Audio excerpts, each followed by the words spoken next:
Tarata an bɛ kalo tile 12 san 2026 DMS TV channel muso ani cɛw ni yantuma a y'aw bisimila DMS TV sanfɛ foli ani tanu b'an kanubaga n'a lamɛnbagaw bɛɛ lajɛlen Mali kɔnɔ ani Mali kɔ kan aw ka don kibaru ni o wagati selen sani an ka da se an ka bi kunnafonibaw ma ni ka olu dɔw tulo kan an bɛ aw hakilila jigin k'aw bɛ se k'an dɛmɛ ni kunnafoniya ni kani n'a carili ani k'aw kilinaw di hakilina jɔyɔrɔ la wale kɔfɛ bi kunnafoniba min b'an bolo ni ka olu dɔw tulo kan dɔw bɛ tali kɛ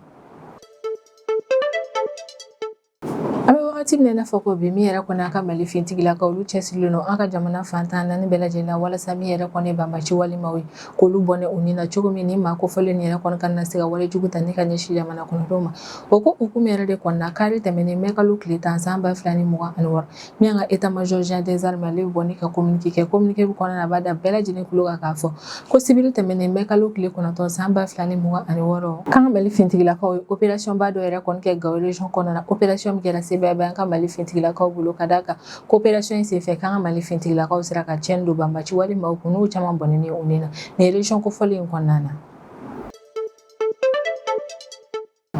halisa an bɛ to an ka Mali fintigilakaw ka opération ko hukumu na i n'a fɔ bɛɛ lajɛlen b'a kalama cogo min nin wagati na min ka Mali fintigilakaw olu cɛsirilen don jamana in fantan naani bɛɛ lajɛlen na o ko hukumu yɛrɛ de kɔnɔna sibiri tɛmɛnen mɛ kalo tile 9 san 2026 min yɛrɛ kɔni état-major général des armées ale bɔ ni ka communiqué kɛ communiqué min kɔnɔna na a b'a da maliden bɛɛ lajɛlen kulo kan k'a fɔ ko juma tɛmɛnen mɛ kalo tile 8 san 2026 kan ka Mali fintigilakaw ye opération ba dɔ yɛrɛ kɔni kɛ Kucala région localité 2 yɛrɛ kɔnɔna opération min senfɛ u sera ka banbaci walima caman bɔnɛ a ni na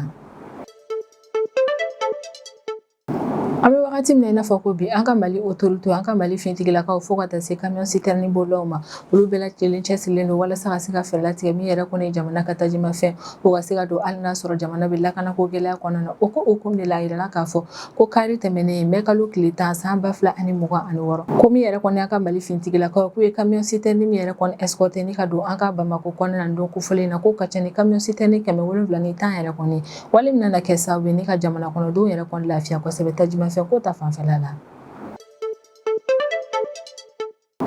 ka sanga ni an ka jamana bɛ lahalaya min yɛrɛ kɔni kɔnɔna na an bɛ wagati min na i n'a fɔ ko bi a yirala k'a fɔ ko sibiri tɛmɛnen mɛ kalo tile 9 san 2026 min yɛrɛ kɔni Mali jamana kɔnɔdenw olu bɔra i n'a fɔ ko kɔnɔkulu ne ka taa stade Mamadu Konate yɛrɛ kɔnɔna ka taa nin yɔrɔ kofɔlen yɛrɛ kɔnɔna ka hommage kɛ ni ka ɲɛsin an ka lafasali minisiri kɔrɔ ma ni o ye général d'armée Sadio Kamara n'o yɛrɛ kɔni sara k'a to kɛlɛ yɛrɛ kɔnɔna an ka jamana kɔnɔdenw ta kun fanba dɔ fɛnɛ kun ye nin yɔrɔ kofɔlen na walasa k'u ka jukɔrɔmadon kɛ k'a yira fintigilakaw la k'a yira k'a fɔ ko ka sanga ni jamana ye nin wagati gɛlɛn kɔnɔna na ko min yɛrɛ kɔni Mali jamana kɔnɔdenw k'alisa an b'an ka fintigilakaw yɛrɛ kɔni kɔ an bɛ wagati min na i n'a fɔ ko bi Niger autorité ma olu bɛ fɛ ka fɛɛrɛ bɛɛ lajɛlen yɛrɛ kɔni latigɛ walasa kunnafoniya minnu bɛ cari u ka jamana kɔnɔna na o ka kɛ kunnafoni ɲuman ye walasa min yɛrɛ kɔni basigibali o kana na don jamana in kɔnɔna na o ko hukumu yɛrɛ de kɔnɔna na min yɛrɛ kɔni Niger ka observatoire national de la communication yɛrɛ kɔni ni o ye ONC o bɔra ni ka laseli kɛ sibiri tɛmɛnen mɛ kalo tile 9 san 2026 laseli min kɔnɔna na a b'a yira Niger jamana kɔnɔdenw na k'a fɔ ko min yɛrɛ kɔni ye kunnafonidiso 9 ye n'a yirala k'a fɔ ko ni kunnafonidiso ninnu si yɛrɛ kɔni tɛ Niger jamana ta ye ko min yɛrɛ kɔni ye olu autorité ninnu ye k'u ye décision ta ni ka ni kunnafoniso 9 ninnu bɛɛ lajɛlen yɛrɛ kɔni datugu Niger jamana kɔnɔna na ka d'a kan u y'a faamu k'a fɔ ko ni kunnafonidiso 9 ninnu yɛrɛ kɔni ka kunnafoniyaw yɛrɛ kɔni kɔnɔna na k'u bɛ se ka kɛ sababu ye ni ka na ni basigibali ale ni farali yɛrɛ kɔni Niger jamana kɔnɔna na i n'a fɔ bɛɛ lajɛlen b'a kalama cogo min wagati tɛmɛnenw yɛrɛ kɔnɔna min yɛrɛ kɔni ye États-Unis ka fintigilakaw Maroc ka fintigilakaw ale ni jamana caman ka fintigilakaw ye olu yɛrɛ kɔni kun bɛ exercice international dɔ yɛrɛ kɔnɔna ni o exercice international yɛrɛ kɔni tɔgɔ ye ko Africa Lion 2026 yɛrɛ kɔnɔ a yirala k'a fɔ ko kɔni Mali yɛrɛ kɔni to ni exercice international yɛrɛ kɔnɔna ko min yɛrɛ kɔni États-Unis ka fintigilaka fila ye k'olu yɛrɛ kɔni kun tunna o ko hukumu de kɔnɔna na ninnu yɛrɛ kɔni kun bɛ ka ɲini kari tɛmɛnen bɛ kalo tile 10 san 2026 min yɛrɛ kɔni ye Maroc ka fintigilakaw olu bɔra ne ka yira k'a fɔ ko États-Unis ka fintigilaka fila minnu yɛrɛ kɔni kun tunna k'u yɛrɛ kɔni sera ka kelen su ye an bɛ wagati min na i n'a fɔ ko bi fɔlɔ i n'a fɔ bɛɛ lajɛlen b'a kalama cogo min États-Unis ale ni Iran halisa olu tɛ ka se ka bɛnkan yɛrɛ kɔni sɔrɔ u ka nin fɔɲɔgɔnkɔ in na o ko hukumu de la wagati tɛmɛnenw na min yɛrɛ kɔni kun ye Iran ale ye proposition dɔ yɛrɛ kɔni kɛ États-Unis a ye proposition min yɛrɛ kɔni di Pakistan ma Pakistan k'o di États-Unis ma o ko hukumu de la kari tɛmɛnen mɛ kalo tile 10 san 2026 min yɛrɛ kɔni ye Donald Trump n'o ye États-Unis jamana ma ale kɔni bɔra ne ka laseli kɛ a ka bɔlɔsiraw kan k'a yira k'a fɔ ko Iran yɛrɛ kɔni ye proposition min kɛ ale k'ale tilala o kalan na ko wa ale tɛ sɔn ni proposition yɛrɛ kɔni ma ko États-Unis tɛ se ka jɔ ni nin ye cogoya si la ni kunnafoniba de bɛ an bolo kɔrɔ bi an bɛna minnu walawala aw ye bi dun kibaru kɔnɔna na. An bɛ wagati min na i n'a fɔ ko bi min y'an ka Mali fintigilakaw olu cɛsirilen don jamana in fantan naani bɛɛ lajɛlen la walasa ka se ka an Mali jamana kɔnɔdenw n'an ka bololafɛnw yɛrɛ kɔni lakana jamana in fantan naani bɛɛ lajɛlen la o ko hukumu yɛrɛ de kɔnɔna kari tɛmɛnen bɛ kalo tile 10 san 2026 min y'a ka état-major général des armées ale bɔnni ka communiqué kɛ communiqué min kɔnɔna na a b'a da maliden bɛɛ lajɛlen tulo kan k'a fɔ ko sibiri tɛmɛnen bɛ kalo tile 9 san 2026 k'an ka Mali fintigilakaw ye opération dɔ yɛrɛ kɔni kɛ Gao région kɔnɔna na opération min yɛrɛ kɔni kɛra sebaya ye o bolo. État-major ka kɔrɔfɔla ka communiqué yɛrɛ kɔnɔna na ko nin don kofɔlen na min yɛrɛ kɔni an ka Mali fintigilakaw ka sanfɛ kɛlɛkɛminɛnw ye olu yɛrɛ de kɔni kun bɛ jamana lakɔlɔsili baaraw la ko ka sanfɛ kɛlɛkɛminɛnw to jamana lakɔlɔsili baaraw la k'u taara bɔ banbaci wale jɛkulu maa dɔw yɛrɛ kɔni ka Gao région kɔnɔna na ko sanfɛ kɛlɛkɛminɛnw yɛrɛ kɔni bɔlen banbaci wale man yɛrɛ kɔni ka Gao région yɛrɛ kɔni kɔnɔna na u kɔni y'o kunnafoniya yɛrɛ kɔni di an ka Mali fintigilakaw ma o yɛrɛ de kɔni kɔfɛ fintigilakaw olu sɔrɔla ka yamaruya di vecteur aérien ma ka farapu kɛ ni ka ɲɛsin ni banbaci wale man yɛrɛ kɔni ma a kɔni yirala k'a fɔ ko banbaci wale man yɛrɛ kɔni kun bɛ kɛrɛnkɛrɛnnenya la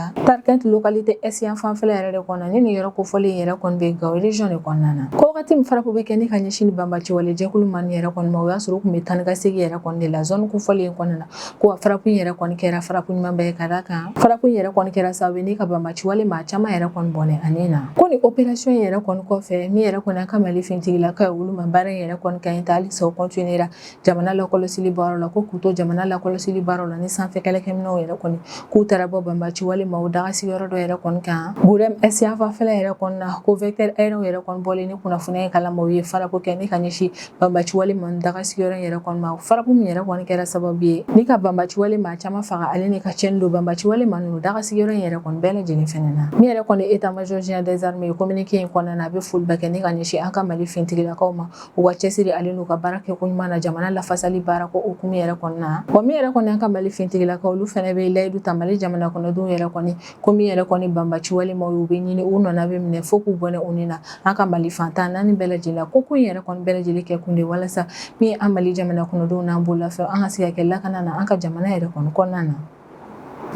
halisa an bɛ to an ka Mali fintigilakaw ka opération ko hukumu na i n'a fɔ bɛɛ lajɛlen b'a kalama cogo min an bɛ wagati min na i n'a fɔ ko bi min an ka Mali fintigilakaw halisa olu cɛsirilen bɛ kɛlɛkɛyɔrɔ la banbaci wale ma o kɛlɛli la walasa Mali jamana kɔnɔdenw yɛrɛ kɔni bɛ se ka lafiya jamana in kɔnɔna na cogo min na o ko hukumu yɛrɛ de kɔni na min yɛrɛ kɔni an ka état-major général des armées ale bɔra ni ka laseli kɛ k'a yira k'a fɔ ko juma tɛmɛnen bɛ kalo tile 8 san 2026 ko min an ka Mali fintigilakaw ye k'u ye sebaya sɔrɔ opération dɔ yɛrɛ kɔni na Kucala région kɔnɔna na ni kunnafoniya yɛrɛ kɔni lasera communiqué la communiqué min yɛrɛ kɔni carila ni ka bɔ an ka état-major général des armées yɛrɛ kɔni yɔrɔ la sibiri tɛmɛnen bɛ kalo tile 9 san 2026 ni communiqué yɛrɛ kɔni kɔnɔna na min yɛrɛ kɔni état-major général des armées ale y'a yira k'a fɔ ko opération yɛrɛ kɔni kɛra nin don kofɔlen tileganfɛla de la ko nin don kofɔlen kɛrɛnkɛrɛnnen yɛrɛ kɔnɔ na min ye an ka sanfɛ kɛlɛkɛminɛw yɛrɛ kɔni olu kun bɛ jamana lakɔlɔsili baaraw yɛrɛ kɔnɔna na Zakaso ni Sinkolo localité yɛrɛ kɔni ni ɲɔgɔn cɛla de la ko o wagati kelen yɛrɛ kɔnɔ o y'a sɔrɔ min an ka Mali fintigilakaw olu kun bɛ patrouille fɛnɛ na dugumana yɛrɛ kɔnɔna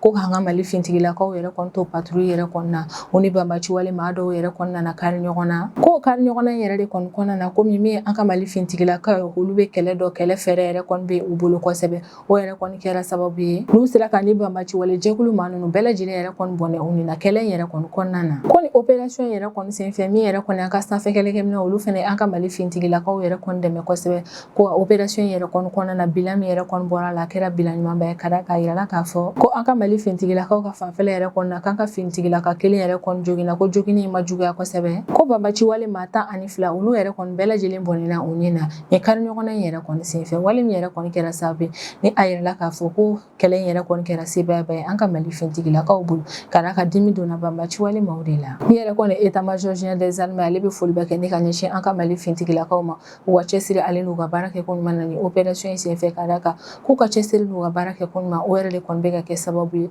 n'u yɛrɛ kɔni bɛ ka se ka jamana in yɛrɛ kɔni lafasa n'u bɛ ka tila ka se banbaci wale ma yɛrɛ kɔni na ko ni an ka Mali fintigilakaw ye k'u lafiya banbaci wale ma o kɛlɛli yɛrɛ kɔni na o b'a sɔrɔ min yɛrɛ kɔni banbaci wale ma olu si la tunani ka bɔ jamana in fantan naani bɛɛ lajɛlen na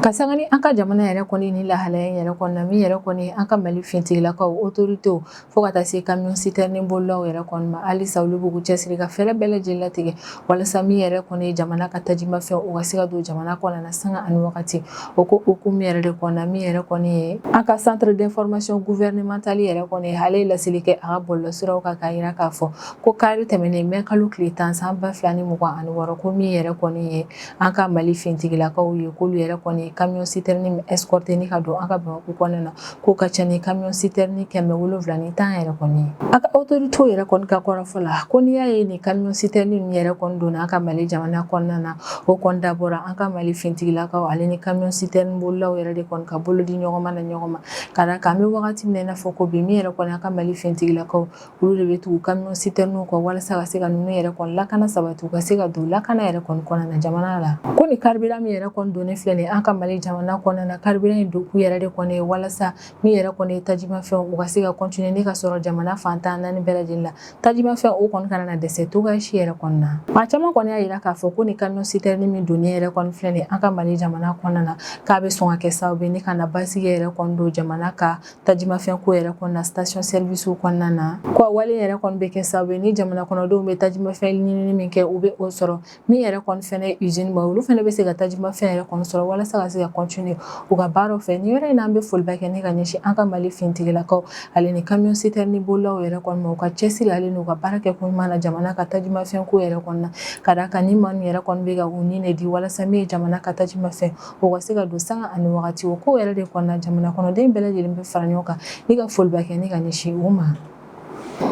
ka sanga ni an ka jamana bɛ gɛlɛya min yɛrɛ kɔni kɔnɔna na an bɛ wagati min na i n'a fɔ ko bi n'o gɛlɛya in yɛrɛ kɔni dabɔra basigibaliya min donna an ka Mali jamana kɔnɔna na avril kalo tile 25 tɛmɛnen san 2026 ka sanga ni o ko in yɛrɛ kɔni min yɛrɛ kɔni Mali jamana kɔnɔ don halisa olu bɛ ka yira k'a fɔ k'u bɛ an ka Mali fintigilakaw kɔ o ko hukumu yɛrɛ de kɔnɔna civil tɛmɛnen mai kalo tile 9 san 2026 min yɛrɛ kɔni an ka Mali jamana kɔnɔdenw ye olu bɔra i n'a fɔ ko kɔnɔkulu ka taa stade Mamadu Konate yɛrɛ kɔnɔna k'o kɛ jukɔrɔmadon ye ni ka ɲɛsin an ka Mali fintigilakaw ale ni ka hommage kɛ ni ka ɲɛsin an ka lafasali ministre kɔrɔ ma ni o ye général d'armée Sajo Kamara ni nin ma kofɔli yɛrɛ kɔni ni tora kɛlɛkɛyɔrɔ de la ko ni wulikajɔ yɛrɛ kɔni ma kɛ an ka Bamako kɔnɔna yɛrɛ kɔni dɔrɔn na k'an ka Mali ville caman yɛrɛ kɔni kɔnɔna na min yɛrɛ kɔni Mali jamana kɔnɔdenw olu kɔni bɔra i n'a fɔ ko kɔnɔkulu walasa ka se ka fara ɲɔgɔn kan ka jukɔrɔmadon kɛ ni ka ɲɛsin an ka Mali fintigilakaw ale ni an ka furancɛ fanga autorités yɛrɛ kɔni ma ni wagati gɛlɛn in kɔnɔna na a yɛrɛ k'a fɔ ko ni wulikajɔba in yɛrɛ kɔnɔna k'an ka jamana kɔnɔdenw dɔrɔn yɛrɛ kɔni kun tɛ yen nɔ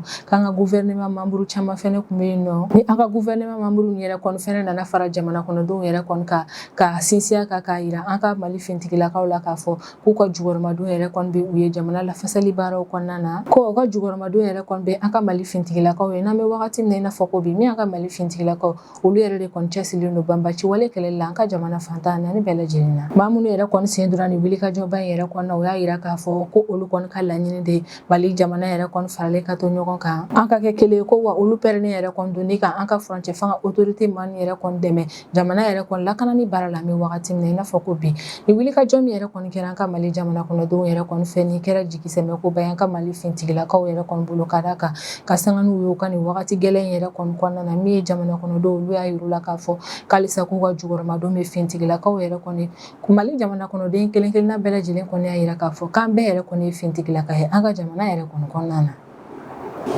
sisan an bɛ tɛmɛ n'an ka jamana kɔfɛ kibaruyaw ye o kɔnɔna na an bɛ taa Niger jamana kɔnɔna na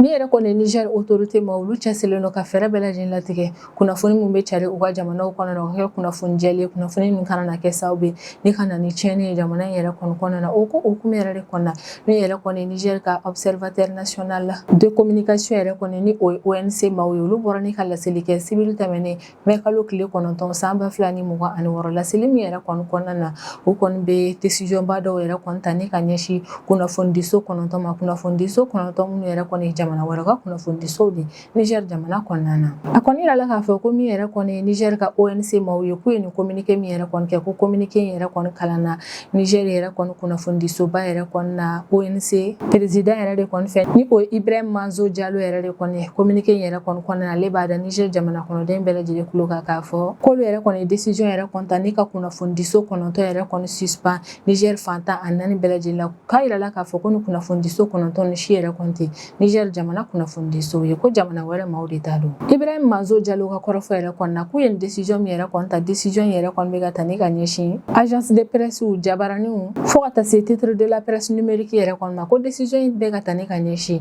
ninnu bɛɛ lajɛlen yɛrɛ de kɔni ma ko décision yɛrɛ kɔni kɛra kɛrɛnkɛrɛnnenya la ni ka ɲɛsin jabarani minnu yɛrɛ kɔni ma o de ye kɛrɛnkɛrɛnnenya la France 24 RFI TV5 Monde agence France Presse ni o ye AFP Jeune Afrique TF1 Info Mediapart France Afrique et Média fo ka taa se LSI Africa yɛrɛ de kɔni ma ko décision yɛrɛ kɔni bɛ ka ta ni ka ɲɛsin kɛrɛnkɛrɛnnenya la ni jabarani ninnu yɛrɛ de kɔni ma Niger ka ONC président yɛrɛ kɔni ka kɔrɔfɔ yɛrɛ kɔni na ko ni décision yɛrɛ kɔni bɛ ka boli ninnu bɛɛ lajɛlen de kɔni ka ko wa décision yɛrɛ kɔni bɛ maa ninnu ka kunnafoni sira bɛɛ lajɛlen yɛrɛ de kɔni concerné ko ni kunnafonidiso maa ninnu ka kunnafoniya bɛ tɛmɛ sira o sira fɛ Niger jamana kɔnɔna na ni o dɔw yɛrɛ kɔni bɛ se ka kɛ journal papier ye bɔlɔlɔ siraw téléso bouquet satellitaire radio so fo ka taa se minnu yɛrɛ kɔni bɛ se bɔlɔlɔ siraw yɛrɛ kɔni kan ko décision yɛrɛ kɔni bɛ kɛ ni ka ɲɛsin ni kunnafonidiso maa ninnu ka ni kunnafonidi sira ninnu bɛɛ lajɛlen yɛrɛ de kɔni ma ko k'a fɔ ko u ka radio so dɔrɔn yɛrɛ de kɔni don ko kuma t'a la k'u bɛ kunnafoniya yɛrɛ kɔni cari Niger jamana kɔnɔna na ni sira o sira k'o sira in bɛɛ lajɛlen yɛrɛ de kɔni datugulen don o la Niger ONC maaw yɛrɛ kɔni ka kɔrɔfɔ la k'olu ma wuli dɔrɔn ni ka décision yɛrɛ kɔni ta ko décision yɛrɛ kɔni ta kun de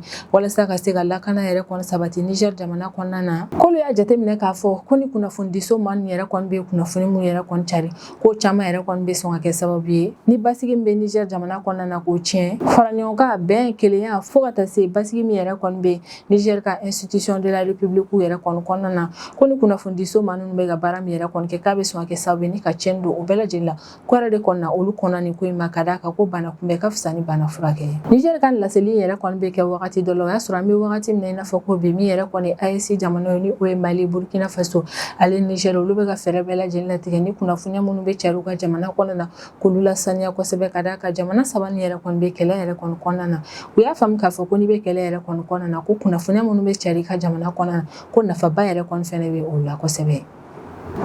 dɔgɔkun kelen ɲinini yɛrɛ kɔni kɔfɛ kari tɛmɛnen bɛ kalo tile 10 san 2026 min yɛrɛ kɔni Maroc fintigilakaw olu bɔra ni ka laseli kɛ ko wagati tɛmɛnen o yɛrɛ kɔni na États-Unis ka fintigilakaw ale ni Maroc ka fintigilakaw fo ka taa se jamana wɛrɛ ka fintigilakaw yɛrɛ kɔni ma olu kun bɛ exercice militaire dɔ yɛrɛ kɔni na Maroc sud yan fanfɛla yɛrɛ kɔni ni o exercice in yɛrɛ kɔni tɔgɔ yɛrɛ de kɔni ye ko African Lion 2026 yɛrɛ kɔni ko ni exercice international ko hukumu yɛrɛ kɔni na n'a kun bɛ ka kɛ Maroc sud yan fanfɛla yɛrɛ de kɔni na ko min yɛrɛ kɔni États-Unis ka fintigilaka fila ye k'olu yɛrɛ kɔni tunna k'an bɛ wagati min na i n'a fɔ ko bi ko fintigilaka fila nin yɛrɛ kɔni na ko min yɛrɛ kɔni olu Maroc fintigilakaw ye k'u ye fintigilaka kelen yɛrɛ kɔni ye u la ni yɛrɛ kɔni ye Maroc ka force armée royale ma olu ka kɔrɔfɔ la ko kabini ni maa fila nin yɛrɛ kɔni tunna ko min yɛrɛ kɔni olu Maroc fintigilakaw ni olu yɛrɛ kɔni kun dɛmɛnen kun don États-Unis ka fintigilakaw fɛ kosɛbɛ k'u dɛmɛna ɲɔgɔn fɛ ni ka ni fintigilaka fila ninnu ɲini ko hukumu de la ko kari don mɛ kalo tile 10 san 2026 sɔgɔmarafɛla yɛrɛ kɔni fɛ k'u sera ka États-Unis ka ni fintigilaka fila ninnu dɔ la kelen yɛrɛ kɔni su yɛrɛ kɔni ye ji sanfɛla la wa maa min yɛrɛ kɔni y'a yira k'a fɔ k'u ye sɛgɛsɛgɛli baara fɔlɔ minnu kɛ sɛgɛsɛgɛli baaraw yɛrɛ kɔni y'a yira k'a fɔ k'u sera ka fintigilaka min yɛrɛ kɔni su bɔ ji la ko o ye lieutenant Kendrick Lamont KGR yɛrɛ de kɔni ye a yɛrɛ la k'a fɔ ko mɛ kalo tile 2 tɛmɛnen san 2026 ko min yɛrɛ kɔni États-Unis ka ni fintigilaka fila ninnu yɛrɛ kɔni k'u tunna nin don kofɔlen in de la kuluba dɔ yɛrɛ kɔni sanfɛ Cap Dara localité la ni nin yɛrɛ kofɔlen in bɛ Tantan région de kɔnɔna na ni yɔrɔ yɛrɛ kɔni bɛ kɛrɛnkɛrɛnnenya la Océan Atlantique yɛrɛ kɔni dawolo de la ko États-Unis ka ni fintigilaka fila minnu yɛrɛ kɔni tunna Maroc jamana kɔnɔna na k'u kun bɛ ni jamana kofɔlen kɔnɔna na walasa ka se ka u sen don Africa Lion 2026 yɛrɛ kɔni ta ko 22 yɛrɛ de kɔni na ni kɔni exercice militaire ba dɔ yɛrɛ kɔni min yɛrɛ kɔni na jamana caman bɛ o la wa yɛrɛ la k'a fɔ ko exercice militaire yɛrɛ kɔni daminɛna avril kalo tɛmɛnen de ko exercice militaire yɛrɛ kɔni labɛnna Maroc yɛrɛ kɔni ka force armée royale maaw de fɛ ni olu jɛɲɔgɔnw yɛrɛ kɔni États-Unis fintigilakaw yɛrɛ de kɔni ye États-Unis ka responsable militaire dɔ yɛrɛ kɔni kumana dogo la a y'a yira k'a fɔ k'olu bɛ ka bisikiya min yɛrɛ kɔni na o ye k'a fɔ ko min yɛrɛ kɔni États-Unis ka ni fintigilakaw fintigilakan yɛrɛ kɔni k'u binnen de bɛ sɔrɔ ji yɛrɛ kɔni na wa o ma ko fɔlen y'a yira k'a fɔ k'olu bɛ ka bisiga min na o de ye k'a fɔ ko in yɛrɛ kɔni ye accident ye ko k'a fɔ yɛrɛ kɔni ko banbaci walima o de taara ni maa minɛ walima k'u faga k'olu yɛrɛ kɔni ma da o ko in na fɔlɔ kabini laseli kɛra k'a fɔ ko États-Unis ka ni fintigilaka fila ni yɛrɛ kɔni tun na Maroc ka fintigilakaw États-Unis ka fintigilakaw fo ka taa se jamana wɛrɛw ka fintigilakaw yɛrɛ kɔni ma fɛn fɛn yɛrɛ kɔni sen donnen don ni exercice militaire yɛrɛ kɔni na olu bɛɛ lajɛlen farala ɲɔgɔn kan ka opération ba dɔ yɛrɛ kɔni daminɛ walasa ka se ka taa États-Unis ka fintigilaka ni yɛrɛ kɔni kisi teliya yɛrɛ kɔni na Maroc ka force armée royale ma yɛrɛ kɔni ka kɔrɔfɔlɔ o ka ni laseli yɛrɛ kɔni kɔnɔna na ko États-Unis ka fintigilaka min yɛrɛ kɔni su yɛrɛ ji la kan bɛ wagati min na i n'a fɔ ko bi k'a taara ne ka taa n'a ye hôpital militaire Moulay El Hassan yɛrɛ kɔni na ni yɛrɛ kofɔlen bɛ Guelmim localité yɛrɛ de kɔni na ko cɛ in yɛrɛ kɔni taara ne ka taa bila ni yɔrɔ in morgue de la ko a bilalen o yɔrɔ in yɛrɛ kɔni na ɲani su yɛrɛ kɔni tali cɛ ka bɔ n'a ye Maroc jamana kɔnɔna na ka taa n'a ye États-Unis jamana kɔnɔna na o y'a yira k'a fɔ k'alisa opération yɛrɛ kɔni bɛ sen na walasa u ka se ka fɛɛrɛ latigɛ fintigilaka tɔ kelen k'i min yɛrɛ kɔni ma ye ka u teliya yɛrɛ kɔni ka ale fɛnɛ ye joona an kɔni bɛ wagati min na i n'a fɔ ko bi États-Unis ka ni fintigilaka ni yɛrɛ kɔni tunna lahalaya min yɛrɛ kɔni kɔnɔna na o ma dɔn fɔlɔ yɛrɛ kɔni wa fintigilaka kelen de yera tɔ kelen yɛrɛ kɔni ma ye fɔlɔ nka o kɔni y'a yira k'a fɔ k'alisa ɲinini baaraw yɛrɛ kɔni bɛ sen na Maroc jamana kɔnɔna na walasa ka se ka fɛɛrɛ latigɛ maa min yɛrɛ kɔni ka ye teliya yɛrɛ kɔni na ni ne bɛ dan sigi an ka bidon kibaru la an b'an kanubaga n'a lamɛnbagaw bɛɛ lajɛlen fo Mali kɔnɔ ani Mali kɔ kan an bɛ hakilina jigin k'aw bɛ se k'an dɛmɛ ni kunnafoniya kan ni n'a carili ani ka hakilinaw di hakilina jɔyɔrɔ la wali kɔfɛ an b'a fɔ a ɲɛna ko aw k'an bɛn a ɲɔgɔnna wɛrɛ ma